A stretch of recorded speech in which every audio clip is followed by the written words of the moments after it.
Ready to move in premium triplex villas at Bachupally APR projects. రాజధాని పరిరక్షణ కోసం తాను మంగళగిరి నుండి పోటీ చేస్తున్నట్లు భారత చైతన్య యువజన పార్టీ అధినేత రామచంద్ర యాదవ్ తెలిపారు. పార్టీ అధినేత రామచంద్ర యాదవ్ తన సొంత నియోజకవర్గం పుంగనూరుతో వైసీపీలో కీలక నేత పెద్దిరెడ్డి రామచంద్రారెడ్డి పైన, ఇటు మంగళగిరిలో ప్రధాన ప్రతిపక్ష నాయకుడు చంద్రబాబు తనయుడు నారా లోకేష్ పైన పోటీకి దిగుతున్న విషయం తెలిసిందే. ఈ క్రమంలో శనివారం మంగళగిరిలోని హ్యాపీ రిసార్ట్స్ నందు నియోజకవర్గంలోని అభిమానులు, కార్యకర్తలు, ప్రతినిధులతో ఆత్మీయ సమావేశాన్ని నిర్వహించారు. ఈ సందర్భంగా రామచంద్ర యాదవ్ అటు పుంగనూరులో, ఇటు మంగళగిరిలో ఎందుకు పోటీ చేస్తున్నారు అనే దానిపై క్లారిటీ ఇచ్చారు.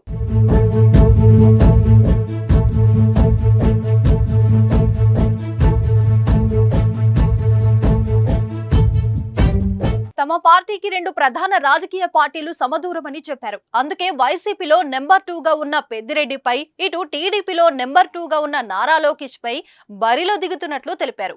అంతేకాకుండా సీఎం వైఎస్ జగన్ అధికారంలోకి వచ్చిన తర్వాత 3 రాజధానులు అంటూ రాష్ట్రానికి రాజధాని లేకుండా చేశారని విమర్శించారు.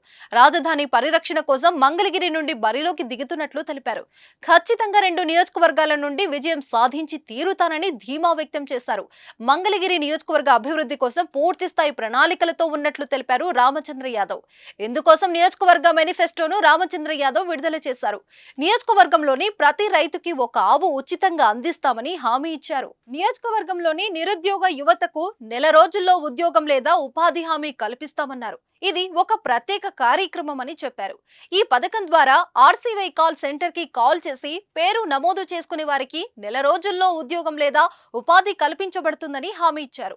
చేనేతలకు అండగా ఉండేందుకు మంగళగిరి కేంద్రంగా చేనేత పరిశ్రమ ఏర్పాటు చేయించడంతో పాటు జాతీయ స్థాయి గుర్తింపు వచ్చేలా భారీ టెక్స్టైల్ పరిశ్రమ ఏర్పాటునకు కృషి చేస్తామని తెలిపారు.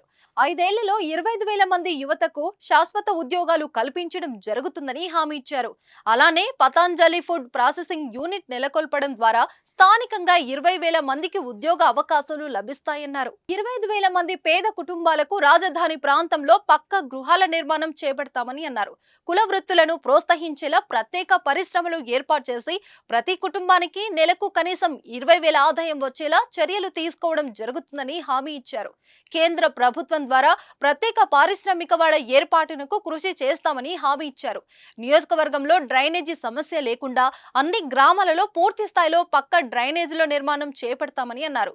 దుగ్గిరాల మండలం రవీంద్రపాడు వద్ద లిఫ్ట్ ఇరిగేషన్ ప్రాజెక్టు ఏర్పాటు ద్వారా ఆ ప్రాంత రైతులకు ఏటా 2 పంటలకు సాగునీరు అందించడం జరుగుతుందని హామీ ఇచ్చారు.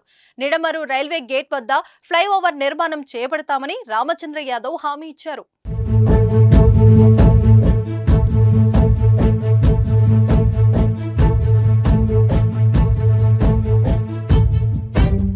సుమన్ టీవీలో మీ పర్సనల్ అండ్ బిజినెస్ ప్రమోషన్స్ కోసం కింది నెంబర్కి కాంటాక్ట్ చేయండి.